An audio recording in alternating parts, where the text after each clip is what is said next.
प्रेम से बोलिए संतोषी माता की जय। संतोषी माँ की कथा सुने भाव से, करें विचार जिनकी कृपा से होता है जीवन सुखमय संसार। संतोषी माँ की आराधना से मिलता शुभ परिणाम, सुनिए कथा उनकी जो करे जीवन का कल्याण। प्रेम से बोलिए संतोषी माता की जय, लक्ष्मी माता की जय। आज शुक्रवार के दिन आप श्रोतागण संतोषी माता की कथा और वैभव लक्ष्मी व्रत की कथा एक ही वीडियो में सुनेंगे। जो भक्त इन कथाओं को सच्चे मन से श्रवण करता है, माँ संतोषी और माँ वैभव लक्ष्मी की कृपा से उनके जीवन के सभी दुख दूर हो जाते हैं और उन पर सदा माता का आशीर्वाद बना रहता है। आइए आज की कथाओं का शुभारंभ करते हैं। संतोषी माता व्रत कथा। एक बुढ़िया थी, उसके 7 बेटे थे। 6 कमाने वाले थे जबकि एक निकम्मा था। बुढ़िया 6 बेटों की रसोई बनाती, भोजन कराती और उनसे जो कुछ जूठन बचती वह 7वें को दे देती। एक दिन वह पत्नी से बोला, देखो मेरी माँ को मुझ पर कितना प्रेम है। वह बोली, क्यों नहीं, सबका झूठा जो तुमको खिलाती है। वह बोला, ऐसा नहीं हो सकता है, मैं जब तक आंखों से न देख लूं मान नहीं सकता। बहू हंसकर बोली, देख लोगे तब तो मानोगे। कुछ दिन बाद त्योहार आया। घर में 7 प्रकार के भोजन और चूरमे के लड्डू बने। वह जांचने को सिर दुखने का बहाना कर पतला वस्त्र सिर पर ओढ़े रसोई घर में सो गया। वह कपड़े में से सब देखता रहा। 6 भाई भोजन करने आए। उसने देखा माँ ने उनके लिए सुंदर आसन बिछा नाना प्रकार की रसोई परोसी और आग्रह करके उन्हें जमाया। वह देखता रहा। 6 भोजन करके उठे तब माँ ने उनकी झूठी थालियों में से लड्डुओं के टुकड़े उठाकर एक लड्डू बनाया। जूठन साफ कर बुढ़िया माँ ने उसे पुकारा, बेटा 6 भाई भोजन कर गए, अब तू ही बाकी है, उठ तू कब खाएगा। वह कहने लगा, माँ मुझे भोजन नहीं करना, मैं अब परदेश जा रहा हूँ। माँ ने कहा, कल जाता हो तो आज चला जा। वह बोला, हाँ आज ही जा रहा हूँ। यह कहकर वह घर से निकल गया। 7वें बेटे का परदेश जाना चलते समय पत्नी की याद आ गई। वह गौशाला में कंडे उपले थाप रही थी। वहां जाकर बोला, हम जावे परदेश आवेंगे कुछ काल, तुम रहियो संतोष से धर्म आपनो पाल। वह बोली, जाओ पिया आनंद से हमारो सोच हटाए, राम भरोसे हम रहें ईश्वर तुम्हें सहाय। 2 निशानी आपन देख धरू में धीर, सुधी मती हमारी बिसारियो रखियो मन गंभीर। वह बोला, मेरे पास तो कुछ नहीं, यह अंगूठी है सो ले और अपनी कुछ निशानी मुझे दे। वह बोली, मेरे पास क्या है, यह गोबर भरा हाथ है। यह कहकर उसकी पीठ पर गोबर के हाथ की थाप मार दी। वह चल दिया। चलते चलते दूर देश पहुंचा। परदेश में नौकरी वहां एक साहूकार की दुकान थी। वहां जाकर कहने लगा, भाई मुझे नौकरी पर रख लो। साहूकार को जरूरत थी, बोला रह जा। लड़के ने पूछा, तनख्वाह क्या दोगे। साहूकार ने कहा, काम देखकर दाम मिलेंगे। साहूकार की नौकरी मिली। वह सुबह 7 बजे से 10 बजे तक नौकरी बजाने लगा। कुछ दिनों में दुकान का सारा लेन देन, हिसाब किताब, ग्राहकों को माल बेचना सारा काम करने लगा। साहूकार के 7-8 नौकर थे, वे सब चक्कर खाने लगे। यह तो बहुत होशियार बन गया। सेठ ने भी काम देखा और 3 महीने में ही उसे आधे मुनाफे का हिस्सेदार बना लिया। वह कुछ वर्ष में ही नामी सेठ बन गया और मालिक सारा कारोबार उस पर छोड़कर चला गया। पति की अनुपस्थिति में सास का अत्याचार, इधर उसकी पत्नी को सास ससुर दो खा देने लगे। सारी गृहस्थी का काम करा के उसे लकड़ी लेने जंगल में भेजते। इस बीच घर के आटे से जो भूसी निकलती उसकी रोटी बनाकर रख दी जाती और फूटे नारियल की नारेली में पानी। एक दिन वह लकड़ी लेने जा रही थी। रास्ते में बहुत सी स्त्रियां संतोषी माता का व्रत करती दिखाई दी। संतोषी माता का व्रत वह वहां खड़ी होकर कथा सुनने लगी और पूछा, बहनों तुम किस देवता का व्रत करती हो और उसके करने से क्या फल मिलता है। यदि तुम इस व्रत का विधान मुझे समझा कर कहोगे तो मैं तुम्हारा बड़ा एहसान मानूंगी। तब उनमें से एक स्त्री बोली, सुनो, यह संतोषी माता का व्रत है। इसके करने से निर्धनता दरिद्रता का नाश होता है और जो कुछ मन में कामना हो सब संतोषी माता की कृपा से पूरी होती है। तब उसने उससे व्रत की विधि पूछी। संतोषी माता व्रत विधि। वह भक्तिनी स्त्री बोली, 1.25 आने का गुड़ चना लेना, इच्छा हो तो 5.25 आने का लेना या 1.25 रुपए का भी सहूलियत के अनुसार लाना। बिना परेशानी और श्रद्धा व प्रेम से जितना भी बन पड़े सवाया लेना। प्रत्येक शुक्रवार को निराहार रहकर कथा सुनना, इसके बीच क्रम टूटे नहीं, लगातार नियम पालन करना। सुनने वाला कोई न मिले तो घी का दीपक जला उसके आगे या जल के पात्र को सामने रखकर कथा कहना। जब कार्य सिद्ध न हो नियम का पालन करना और कार्य सिद्ध हो जाने पर व्रत का उद्यापन करना। 3 मास में माता फल पूरा करती है। यदि किसी के ग्रह खोटे भी हों तो भी माता वर्ष भर में कार्य सिद्ध करती है। फल सिद्ध होने पर उद्यापन करना चाहिए, बीच में नहीं। उद्यापन में 2.5 सेर आटे का खाजा तथा इसी परिमाण से खीर तथा चने का साग करना। 8 लड़कों को भोजन कराना, जहाँ तक मिले देवर जेठ भाई बंधु के हों, न मिले तो रिश्तेदारों और पास पड़ोसियों को बुलाना। उन्हें भोजन करा यथाशक्ति दक्षिणा दे माता का नियम पूरा करना। उस दिन घर में खटाई न खाना। यह सुन बुढ़िया के लड़के की बहू चल दी। व्रत का प्रण करना और माँ संतोषी का दर्शन देना। रास्ते में लकड़ी के बोझ को बेच दिया और उन पैसों से गुड़चना ले माता के व्रत की तैयारी कर आगे चली और सामने मंदिर देखकर पूछने लगी, यह मंदिर किसका है? सब कहने लगे, संतोषी माता का मंदिर है। यह सुनकर माता के मंदिर में जाकर चरणों में लोटने लगी। दीन हो विनती करने लगी, माँ मैं निपट अज्ञानी हूँ, व्रत के कुछ भी नियम नहीं जानती, मैं दुखी हूँ। हे माता जगत जननी मेरा दुख दूर कर, मैं तेरी शरण में हूँ। माता को दया आई। एक शुक्रवार बीता कि दूसरे को उसके पति का पत्र आया और तीसरे शुक्रवार को उसका भेजा हुआ पैसा आ पहुँचा। यह देख जेठ जेठानी मुंह सिकोड़े लगे। लड़के ताने देने लगे, काकी के पास पत्र आने लगे, रुपया आने लगा, अब तो काकी की खातिर बढ़ेगी। बेचारी सलता से कहती, भैया कागज आवे रुपया आवे, हम सब के लिए अच्छा है। ऐसा कहकर आंखों में आंसू भरकर संतोषी माता के मंदिर में अमातेश्वरी के चरणों में गिरकर रोने लगी। माँ मैंने तुमसे पैसा कब मांगा है? मुझे पैसे से क्या काम है? मुझे तो अपने सुहाग से काम है। मैं तो अपने स्वामी के दर्शन मांगती हूँ। तब माता ने प्रसन्न होकर कहा, जा बेटी तेरा स्वामी आएगा। यह सुनकर खुशी से बावली होकर घर में जा काम करने लगी। अब संतोषी माँ विचार करने लगी, इस भोली पुत्री को मैंने कह तो दिया कि तेरा पति आएगा, लेकिन कैसे? वह तो इसे स्वप्न में भी याद नहीं करता। उसे याद दिलाने को मुझे ही जाना पड़ेगा। इस तरह माताजी उस बुढ़िया के बेटे के पास जा स्वप्न में प्रकट हो कहने लगी, साहूकार के बेटे सो रहा है या जागता है? वह कहने लगा, माता सोता भी नहीं जागता भी नहीं हूँ, कहो क्या आ गया है? माँ कहने लगी, तेरे घर बार कुछ है कि नहीं? वह बोला, मेरे पास सब कुछ है, माँ बाप है, बहू है, क्या कमी है? माँ बोली, भोले पुत्र तेरी बहू घोर कष्ट उठा रही है, तेरे माँ बाप उसे परेशानी दे रहे हैं, वह तेरे लिए तरस रही है, तू उसकी सुध ले। वह बोला, हाँ माताजी यह तो मालूम है, परंतु जाऊं तो कैसे? परदेश की बात है, लेन देन का कोई हिसाब नहीं, कोई जाने का रास्ता नहीं आता, कैसे चला जाऊं?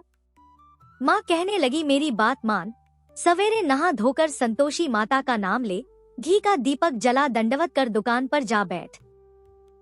देखते देखते सारा लेन देन चुक जाएगा, जमा का माल बिक जाएगा, सांझ होते होते धन का भारी ठेर लग जाएगा। अब बूढ़े की बात मानकर वह नहा धोकर संतोषी माता को दंडवत घी का दीपक जला दुकान पर जा बैठा। थोड़ी देर में देने वाले रुपया लाने लगे, लेने वाले हिसाब लेने लगे। कोटे में भरे सामान के खरीदार नकद दाम दे सौदा करने लगे। शाम तक धन का भारी ठेर लग गया। मन में माता का नाम ले चमत्कार देख प्रसन्न हो घर ले जाने के वास्ते गहना कपड़ा सामान खरीदने लगा। यहाँ काम से निपट तुरंत घर को रवाना हुआ। उधर उसकी पत्नी जंगल में लकड़ी लेने जाती है, लौटते वक्त माताजी के मंदिर में विश्राम करती। वह तो उसके प्रतिदिन रुकने का जो स्थान ठहरा। धूल उड़ती देख वह माता से पूछती है, हे माता यह धूल कैसे उड़ रही है? माता कहती है, हे पुत्री तेरा पति आ रहा है, अब तू ऐसा कर लकड़ियों के 3 बोझ बना ले, एक नदी के किनारे रख और दूसरा मेरे मंदिर पर व तीसरा अपने सिर पर। तेरे पति को लकड़ियों का गट्ठर देख मोह पैदा होगा, वह यहाँ रुकेगा, नाश्ता पानी खाकर माँ से मिलने जाएगा, तब तू लकड़ियों का बोझ उठाकर जाना और चौक में गट्ठर डालकर जोर से आवाज लगाना, लो सासू जी लकड़ियों का गट्ठर लो, भूसी की रोटी दो, नारियल के खेपड़े में पानी दो, आज मेहमान कौन आया है। माताजी से बहुत अच्छा कहकर वह प्रसन्न मन से लकड़ियों के 3 गट्ठर बनाई, एक नदी के किनारे पर और एक माताजी के मंदिर पर रखा। इतने में मुसाफिर आ पहुंचा। सूखी लकड़ी देख उसकी इच्छा उत्पन्न हुई कि हम यहीं पर विश्राम करें और भोजन बनाकर खा पीकर गांव जाएं। इसी तरह रुककर भोजन बना, विश्राम करके गांव को गया, सबसे प्रेम से मिला। उसी समय सिर पर लकड़ी का गट्ठर लिए वह उतावली सी आती है।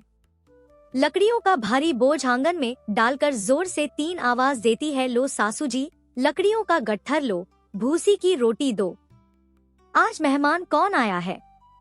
यह सुनकर उसकी सास बाहर आकर अपने दिए हुए कष्टों को भुलाने हेतु कहती है, बहू ऐसा क्यों कहती है, तेरा मालिक ही तो आया है, आ बैठ, मीठा भात खा, भोजन कर, कपड़े गहने पहन।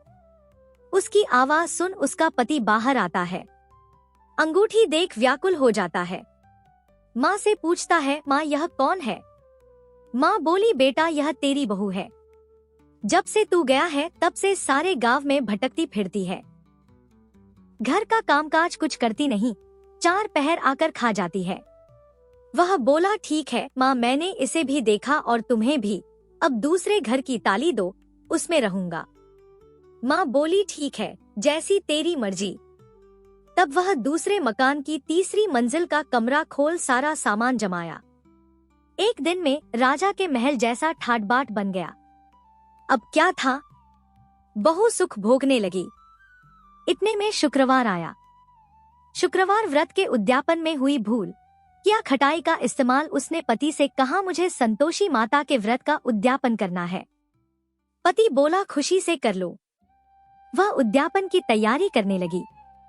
जेठानी के लड़कों को भोजन के लिए कहने गई। उन्होंने मंजूर किया, परंतु पीछे से जेठानी ने अपने बच्चों को सिखाया, देखो भोजन के समय खटाई मांगना, जिससे उसका उद्यापन पूरा न हो। लड़के जीमने आए, खीर खाना पेट भर खाया, परंतु बाद में खाते ही कहने लगे, हमें खटाई दो, खीर खाना हमको नहीं भाता, देखकर अरुचि होती है। वह कहने लगी, भाई खटाई किसी को नहीं दी जाएगी, यह तो संतोषी माता का प्रसाद है। लड़के उठ खड़े हुए, बोले, पैसा लाओ। भोली बहू कुछ जानती नहीं थी, उन्हें पैसे दे दिए। लड़के उसी समय हट करके इमली खटाई ले खाने लगे। यह देखकर बहू पर माताजी ने कोप किया। राजा के दूत उसके पति को पकड़ कर ले गए। जेठ जेठानी मनमाने वचन कहने लगे, लूट लूट कर धन इकट्ठा कर लाया है, अब सब मालूम पड़ जाएगा जब जेल की मार खाएगा। बहू से यह सहन नहीं हुए। माँ संतोषी से मांगी माफी। रोती हुई माताजी के मंदिर गई, कहने लगी, है माता तुमने क्या किया। हंसा कर अब भक्तों को रुलाने लगी। माता बोली, बेटी तूने उद्यापन करके मेरा व्रत भंग किया है। वह कहने लगी, माता मैंने कुछ अपराध किया है, मैंने तो भूल से लड़कों को पैसे दे दिए थे, मुझे क्षमा करो, मैं फिर तुम्हारा उद्यापन करूंगी। माँ बोली, अब भूल मत करना। वह कहती है, अब भूल नहीं होगी, अब बतलाओ वे कैसे आवेंगे। माँ बोली, जा पुत्री, तेरा पति तुझे रास्ते में आता मिलेगा। वह निकली, राह में पति आता मिला। वह पूछी, कहाँ गए थे। वह कहने लगा, इतना धन जो कमाया है उसका टैक्स राजा ने मांगा था, वह भरने गया था। वह प्रसन्न हो बोली, भला हुआ, अब घर को चलो। कुछ दिन बाद फिर शुक्रवार आया, फिर किया व्रत का उद्यापन। वह बोली, मुझे फिर माता का उद्यापन करना है। पति ने कहा, करो। बहू फिर जेठ के लड़कों को भोजन को कहने गई। जेठानी ने 1-2 बातें सुनाई और सब लड़कों को सिखाने लगी, तुम सब लोग पहले ही खटाई मांगना। लड़के भोजन से पहले कहने लगे, हमें खीर नहीं खानी, हमारा जी बिगड़ता है, कुछ खटाई खाने को दो। वह बोली, खटाई किसी को नहीं मिलेगी, आना हो तो आओ। वह ब्राह्मण के लड़के लाकर भोजन कराने लगी। यथाशक्ति दक्षिणा की जगह 1-1 फल उन्हें दिया। संतोषी माता प्रसन्न हुई। संतोषी माता का फल माता की कृपा होते ही 9वें मास में उसके चंद्रमा के समान सुंदर पुत्र प्राप्त हुआ। पुत्र को पाकर प्रतिदिन माता जी के मंदिर को जाने लगी। माँ ने सोचा यह रोज आती है, आज क्यों न इसके घर चलूं। यह विचार कर माता ने भयानक रूप बनाया। गुड़चने से सना मुख, ऊपर सूंड के समान होठ, उस पर मक्खियां भिन भिन कर रही थी। दहली पर पैर रखते ही उसकी सास चिल्लाई, देखो रे, कोई चुड़ैल डाकिन चली आ रही है, लड़कों इसे भगाओ, नहीं तो किसी को खा जाएगी। लड़के भगाने लगे, चिल्लाकर खिड़की बंद करने लगे। बहू रोशनदान में से देख रही थी। प्रसन्नता से पगली बन चिल्लाने लगी, आज मेरी माता जी मेरे घर आई है, वह बच्चे को दूध पीने से हटाती है। इतने में सास का क्रोध फट पड़ा। वह बोली, क्या उतावली हुई है, बच्चे को पटक दिया। इतने में माँ के प्रताप से लड़के ही लड़के नजर आने लगे। वह बोली, माँ मैं जिसका व्रत करती हूँ यह संतोषी माता है। सबने माता जी के चरण पकड़ लिए और विनती कर कहने लगे, हैं माता, हम मूर्ख हैं, अज्ञानी हैं, तुम्हारे व्रत की विधि हम नहीं जानते, व्रत भंग कर हमने बड़ा अपराध किया है, जग माता आप हमारा अपराध क्षमा करो। इस प्रकार माता प्रसन्न हुई। बहू को प्रसन्न हो जैसा फल दिया वैसा माता सबको दे, जो पढ़े उसका मनोरथ पूर्ण हो। बोलो संतोषी माता की जय। अब सुनिए माँ लक्ष्मी जी को समर्पित वैभव लक्ष्मी व्रत कथा। एक बार एक बहुत बड़ा शहर था। इस शहर में लाखों लोग रहते थे। पहले के जमाने के लोग साथ साथ रहते थे और एक दूसरे के काम भी आते। लेकिन नए जमाने के लोगों का स्वरूप ही अलग सा है। सब अपने अपने कामों में लगे रहते हैं, किसी को किसी की कोई परवाह ही नहीं। घर के सदस्यों को भी एक दूसरे की परवाह नहीं होती है। भजन कीर्तन, भक्ति भाव, दया, माया, परोपकार जैसे संस्कार कम हो गए हैं। शहर में बुराइयां बढ़ गई थी। शराब, जुआ, रेस, व्यभिचार, चोरी, डकैती आदि बहुत से अपराध शहर में होते रहते थे। कहावत है कि हजारों निराशा में एक अमर आशा छुपी हुई है। इस तरह इतनी सारी बुराइयों के बाद भी शहर में कुछ अच्छे लोग भी रहते थे। ऐसे अच्छे लोगों में शीला और उनके पति की गृहस्थी मानी जाती थी। शीला धार्मिक प्रकृति की और संतोषी महिला थी। उनका पति भी विवेकी और सुशील था। शीला और उनका पति ईमानदारी से जीते थे। वे कभी किसी की बुराई नहीं करते थे और प्रभु भजन में अच्छी तरह अपना समय बिता रहे थे। उनकी गृहस्थी आदर्श गृहस्थी थी और शहर के लोग उनकी गृहस्थी की सराहना किया करते थे। शीला का परिवार इसी तरह हंसी खुशी रह रहा था। पर कहा जाता है कि कर्म की गति अटल है। विधाता के लिखे लेख को कोई नहीं समझ सकता। इंसान का भाग्य क्षण भर में ही राजा को रंक बना देता है और रंक को राजा। शीला के पति के पिछले जन्म के कर्म भोगने बाकी रह गए थे कि वह बुरे लोगों से संगत कर बैठा। वह जल्द से जल्द करोड़पति होने के सपने देखने लगा। इसलिए वह गलत रास्ते पर चल पड़ा और करोड़पति होने के बजाय वह रोडपति बन गया। यानी रास्ते पर भटकते भिखारी की तरह उसकी स्थिति हो गई थी।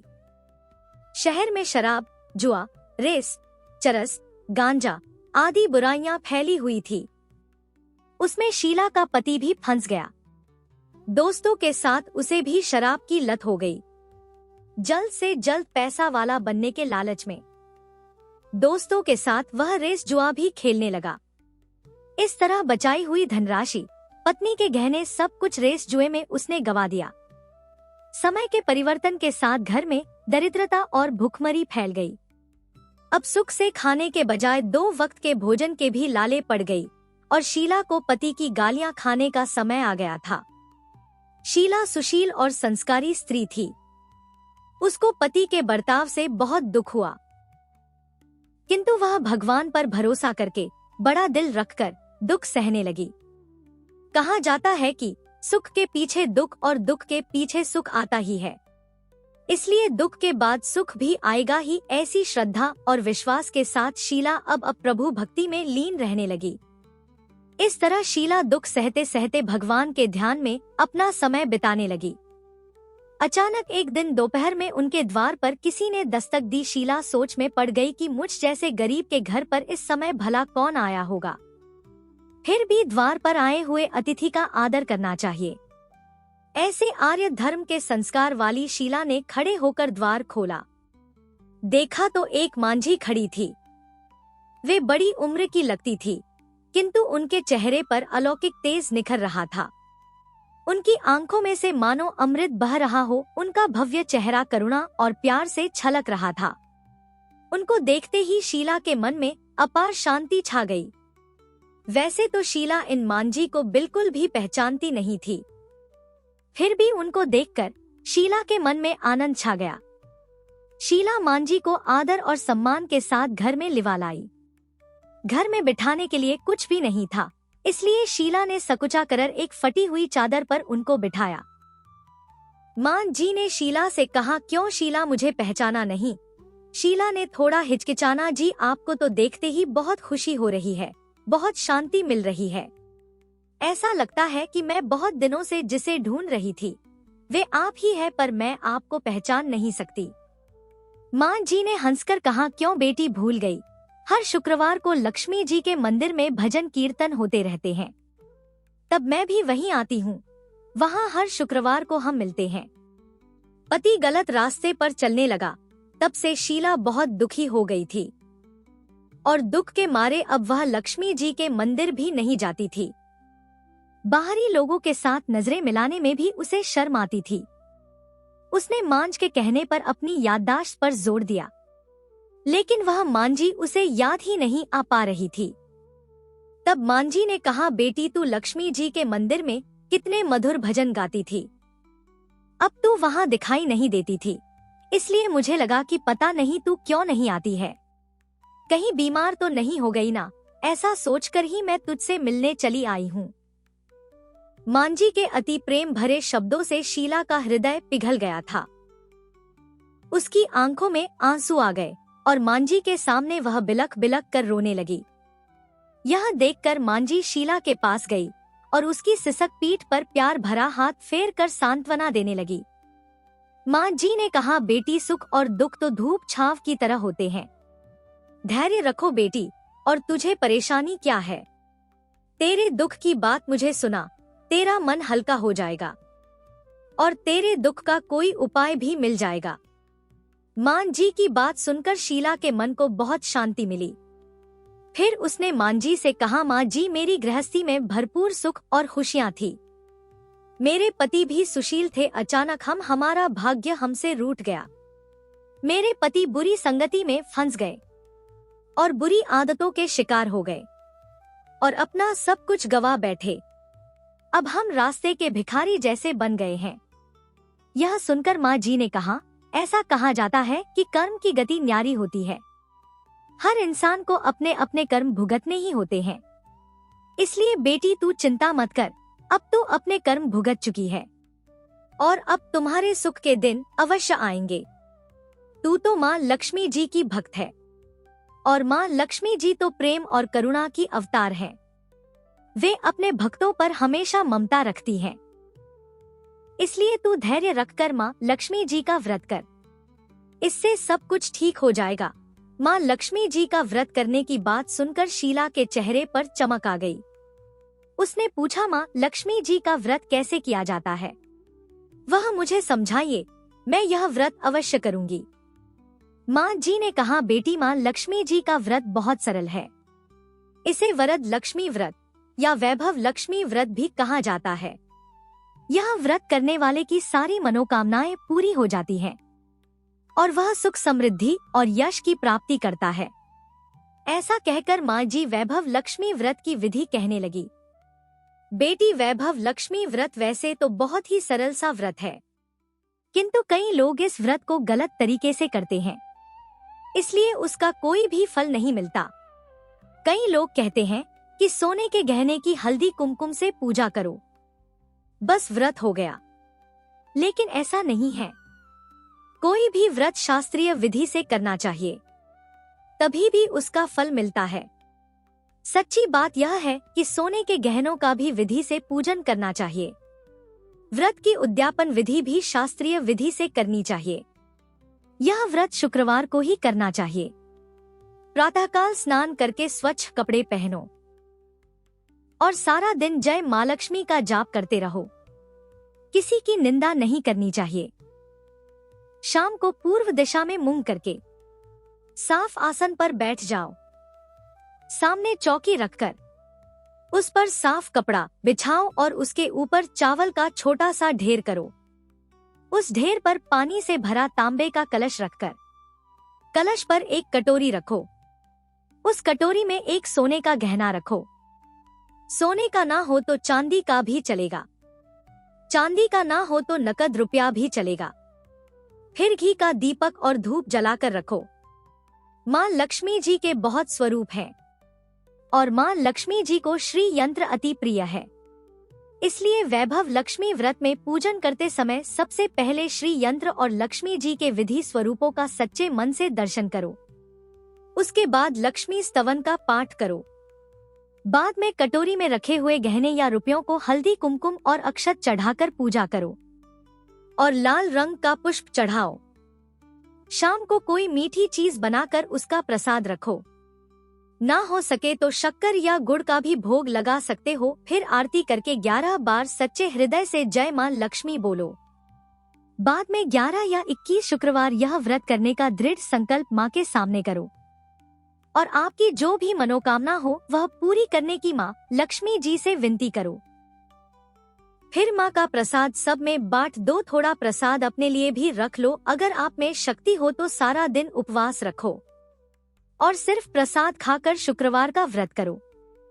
शक्ति ना हो तो एक बार शाम को प्रसाद ग्रहण करते समय खाना खा लो। बाद में कटोरी में रखा गहना या रुपया ले लो। कलश का पानी तुलसी की क्यारी में डाल दो और चावल पक्षियों को डाल दो। इसी तरह शास्त्रीय विधि से व्रत करने से उसका फल अवश्य मिलता है। इस व्रत के प्रभाव से सब प्रकार की विपत्ति दूर होकर आदमी धनवान हो जाता है। संतान ना हो तो उसे संतान की प्राप्ति होती है। सौभाग्यवती स्त्री का सौभाग्य अखंड रहता है। कुमारी लड़की को मनभावन पति मिलता है। मांझी के मुख से यह सुनकर शीला बहुत आनंदित हो गई। फिर पूछने लगी, माँ आपने वैभव लक्ष्मी व्रत की जो शास्त्रीय विधि बताई है वैसे मैं अवश्य करूंगी, किंतु उसकी उद्यापन विधि किस तरह करनी चाहिए यह भी कृपा करके सुनाइए। माँ जी ने कहा 11 या 21 जो भी मन्नत मांगी हो उतने शुक्रवार यह वैभव लक्ष्मी व्रत पूरी श्रद्धा और भावना से करना चाहिए। व्रत के आखिरी शुक्रवार को खीर का नैवेद्य रखो। पूजन विधि हर शुक्रवार को वैसे ही करते हैं जैसी आपने पहले व्रत में करी है। पूजन विधि के बाद श्रीफल तोड़ो और कम से कम 7 कुंवारी या सौभाग्यशाली स्त्रियों को कुमकुम का तिलक करके वैभव लक्ष्मी व्रत की एक पुस्तक उपहार में देनी चाहिए। सबको खीर का प्रसाद देना चाहिए। फिर धन लक्ष्मी स्वरूप वैभव लक्ष्मी स्वरूप माँ लक्ष्मी जी की छवि को प्रणाम करें।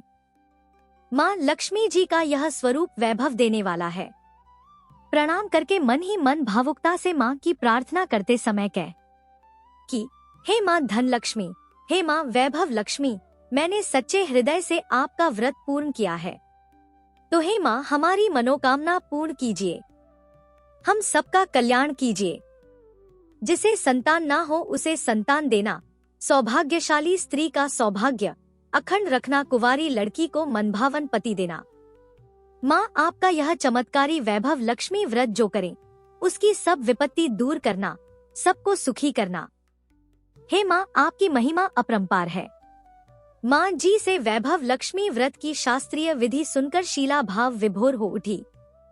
उसे लगा मानो सुख का रास्ता मिल गया हो। उसने आंखें बंद करके मन ही मन उसी क्षण संकल्प लिया कि हे माँ वैभव लक्ष्मी, मैं भी माँ जी के कहे अनुसार श्रद्धापूर्वक शास्त्रीय विधि से वैभव लक्ष्मी व्रत 21 शुक्रवार तक करूंगी और व्रत की शास्त्रीय रीति के अनुसार उद्यापन भी करूंगी।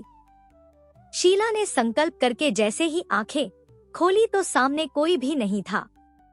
वह हैरान रह गई कि मांझी कहाँ गई। वह मांझी कोई दूसरा नहीं बल्कि साक्षात लक्ष्मी जी ही थी। शीला लक्ष्मी जी की भक्त थी इसलिए अपने भक्त को रास्ता दिखाने के लिए माँ लक्ष्मी देवी जी का रूप धारण करके शीला के पास आई थी। दूसरे दिन शुक्रवार था। प्रातःकाल स्नान करके स्वच्छ कपड़े पहनकर शीला मन ही मन श्रद्धा और भक्ति से जय माँ लक्ष्मी का मन ही मन रटन करने लगी। सारा दिन किसी की निंदा नहीं की। शाम हुई तब हाथ पांव मुंह धोकर शीला पूर्व दिशा की ओर मुंह करके बैठी। घर में पहले तो बहुत सारे सोने के गहने थे, लेकिन पति ने गलत रास्ते पर चलकर सब गिरवी रख दिए थे। पर नाक की कील बच गई थी। नाक की कील निकालकर उसे धोकर शीला ने कटोरी में रख दी। सामने चौकी पर रुमाल रखकर मुट्ठी भर चावल का ढेर किया। उस पर तांबे का कलश पानी भर कर रखा। उसके ऊपर कील वाली कटोरी रखी। फिर विधि पूर्वक वंदना, स्तुति, पूजन वगैरह किया और घर में थोड़ी शक्कर थी, वह प्रसाद में रखकर वैभव लक्ष्मी व्रत किया। वह प्रसाद पहले पति को खिलाया। प्रसाद खाते ही पति के स्वभाव में अंतर आ गया। उस दिन उसने शीला को नहीं सताया भी नहीं। शीला को बहुत आनंद हुआ। उसके मन में वैभव लक्ष्मी व्रत के लिए श्रद्धा बढ़ गई थी। शीला ने पूर्ण श्रद्धा भक्ति भाव से 21 शुक्रवार तक व्रत किया। 21वें शुक्रवार को विधि पूर्वक उद्यापन विधि करके 7 स्त्रियों को वैभव लक्ष्मी व्रत की 7 पुस्तकें उपहार में दी। फिर माँ जी के धन लक्ष्मी स्वरूप की छवि को वंदन करके भक्ति भाव से मन ही मन प्रार्थना करने लगी कि हे माधन लक्ष्मी, मैंने आपका वैभव लक्ष्मी व्रत करने की मन्नत मानी थी। यह व्रत आज मैंने पूर्ण किया है। हे माँ, मेरी हर विपत्ति दूर करो, हमारा सबका कल्याण करो। जिससे संतान ना हो उसे संतान देना। सौभाग्यवती स्त्री का सौभाग्य अखंड रखना। कुंवारी लड़की को मनभावन पति देना। जो कोई आपका यह चमत्कारी वैभव लक्ष्मी व्रत करे, उसकी सब विपत्ति दूर करना, सबको सुखी करना। हे माँ, आपकी महिमा अपार है। ऐसा कहकर लक्ष्मी जी के धन्य लक्ष्मी स्वरूप की छवि को उसने प्रणाम किया। इस तरह शास्त्रीय विधि से शीला ने श्रद्धा से व्रत किया और तुरंत ही उसे फल भी मिल गया। उसका पति अब सही रास्ते पर चलने लगा और अच्छा आदमी बन गया तथा कड़ी मेहनत से व्यवसाय करने लगा। धीरे धीरे समय बदला और उसने शीला के गिरवी रखे गहने भी छुड़ा लिए। अब घर में धन की बाढ़ सी आ गई थी। घर में पहले जैसी सुख शांति छा गई। वैभव लक्ष्मी व्रत का प्रभाव देखकर मोहल्ले की दूसरी स्त्रियां भी शास्त्रीय विधि से वैभव लक्ष्मी का व्रत कर लगी। हे माँ धन लक्ष्मी, आप जैसे शीला पर प्रसन्न हुई, उसी तरह आपका व्रत करने वाले सब पर प्रसन्न होना, सबको सुख शांति देना। जय माँ धन लक्ष्मी, जय माँ वैभव लक्ष्मी। ये थी वैभव धनलक्ष्मी की कथा।